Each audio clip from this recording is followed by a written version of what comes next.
Hey, Paul Cleff here for GuitarLessonsForBeginnersOnline.net. In today's lesson, we're going to look at learning how to count rhythms when we strum. Most beginning guitar players, and some intermediate guitar players as well, have trouble counting rhythms. When we first start playing, we spend so much time trying to get our fret hand and our strum hand just to pick the correct string, play the things that we want to play, that we don't pay any attention to rhythm at all.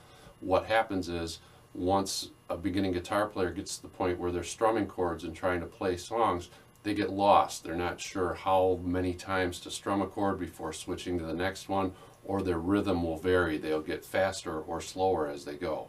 In addition to inconsistent strumming and getting lost in the song, many times beginning guitar players wonder, am I supposed to be doing a down strum or an up strum? So they end up thinking way too hard about what they need to do. And this causes them to not only get lost in the song, but cause things not to sound well at all, and eventually the whole thing derails. In today's lesson, we're going to learn to use a very simple counting system that's used in rock, pop, metal, blues music. This counting system is based on cycles of 4. If you've listened to music, which I know you have, especially live music, a lot of times you'll hear a song start out, you'll hear the drummer go 1, 2, 3, 4, and then the band kicks in. Most of this type of music is based on cycles of 4, where we're counting 1, 2, 3, 4, and then that cycle repeats over and over through all the different parts of the song and the chord changes.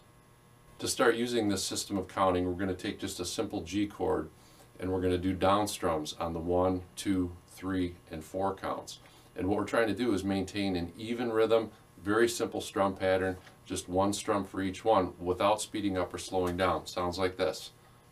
1, 2, 3, 4. 1, 2, 3, 4. 1, 2, 3, 4. Pretty basic, but we're doing it in a basic sort of way so that you do understand this cycle of 4. What we're going to do now is something that happens in a lot of songs, where each cycle of 4 has a different chord. So we're going to add a D chord. We're going to do 4 strums on G, 4 strums on D, and cycle back and forth in between that. Just doing the simple one single down strum on each count. So here's the G chord. 1, 2, 3, 4. Then D, 2, 3, 4, G, 2, 3, 4, D, 2, 3, 4.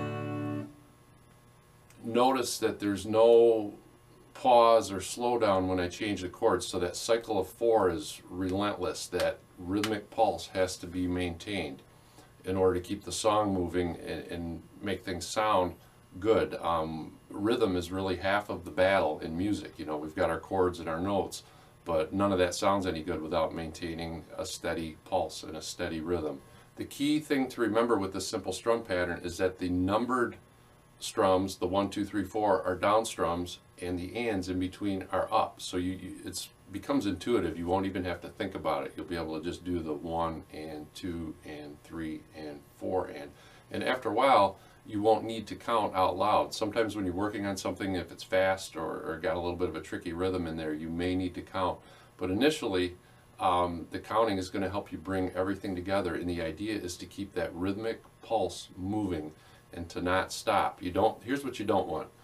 1 and 2 and 3 and 4 and 1 and 2 and 3 and 4 and... So no pauses in between chords. You want to keep that rhythmic train moving. And just count out loud. You can take any 2 chords like that, or if there's a song you're working on, just use those chords and create a simple strum pattern like that using eighth notes, where you're strumming down on the numbered beats and up on the ands in between. So remember to maintain a relaxed grip on the pick. If you over grip and grip too tightly, your arm becomes stiff. It's difficult to get that flowing motion. You want to have that relaxed grip, and the feeling of your hand brushing across the string should be almost like what your hand is if you're brushing breadcrumbs off of your pant leg. So relaxed grip, keep the 1, 2, 3, 4 rhythm going. Don't stop for the chord changes. Count out loud and put the ands in between. If you go to the link below, you can get a free lesson that will show you the 4 most commonly used chords in rock, pop, and country music. With these 4 chords, you can literally play thousands of songs. You can take these rhythmic ideas that we have today and apply them to those chords and create your own songs and all sorts of different variations on it. So click on the link below and go get the free 4-chord lesson. Keep practicing.